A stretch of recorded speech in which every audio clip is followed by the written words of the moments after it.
Gazi tyre কারখানার আগুন দেওয়ার ঘটনায় অতিরিক্ত জেলা ম্যাজিস্ট্রেট হামিদুর রহমানের নেতৃত্বে ৮ সদস্য বিশিষ্ট তদন্ত কমিটি গঠন করা হয়েছে।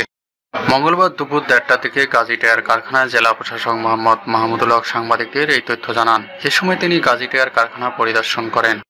অন্তর্বর্তীকালীন সরকারের ধর্ম উপদেষ্টা ডক্টর মাওলানা আফম খালিদ হোসেন বলেছেন, বন্যায় মানুষজন ঘরবাড়ি ছেড়ে মসজিদ, মাদ্রাসা ও বিভিন্ন শিক্ষা প্রতিষ্ঠানে আশ্রয় নিয়েছে। বন্যা দুর্গতদের সাহায্যে দেশের আলেম ওলেমা ও বিভিন্ন সংগঠন কাজ করছে।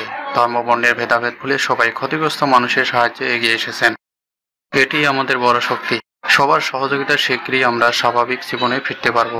মঙ্গলবার দুপুরের দিকে ফেনী সদর উপজেলার সেলোনিয়া মাদ্রাসায় আশ্রয়কেন্দ্র পরিদর্শন গিয়ে সাংবাদিকদের এসব কথা বলেন তিনি। ডক্টর মাওলানা আফম খালিদ হোসেন বলেন, ভয়াবহ বন্যায় কুমিল্লা, ফেনী ও নোয়াখালীর বিভিন্ন এলাকা ক্ষতিগ্রস্ত হয়েছে। ধর্ম মন্ত্রণালয়ের পক্ষ থেকে আমরা বিভিন্ন পয়েন্টে সরজমিনে পরিদর্শন করে ত্রাণ সামগ্রী পৌঁছে দিয়েছি।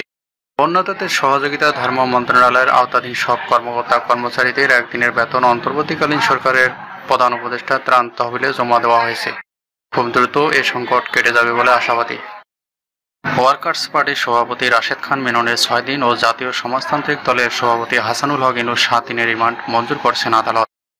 মঙ্গলবার ঢাকার মেট্রোপলিটন ম্যাজিস্ট্রেট সাইফুর রহমান ও আলী হায়দার শুনানি শেষে তাদের রিমান্ড মঞ্জুর করেন। মেননকে রাজধানীর আদাবর থানায় দায়ের হওয়া পোশাককর্মী রুবেল হত্যা মামলায় ও ইনুকে নিউ মার্কেট থানা এলাকায় ব্যবসায়ী আব্দুল ওয়াদুদকে গুলি করে হত্যার মামলায় রিমান্ডে নেওয়া হয়েছে। মেননকে ৫ দিনের রিমান্ড শেষে আদালতে হাজির করে পুলিশ।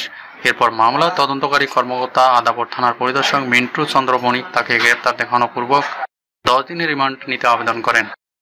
অন্যদিকে হাসানুল হক ইনুকে আদালতে হাজির করে মামলার সুষ্ঠু তদন্তের জন্য ১০ দিনের রিমান্ড নিতে আবেদন করে পুলিশ। শুনানি শেষে ঢাকার মেট্রোপলিটন ম্যাজিস্ট্রেট আলী হায়দার তার ৭ দিনের রিমান্ড মঞ্জুর করেন।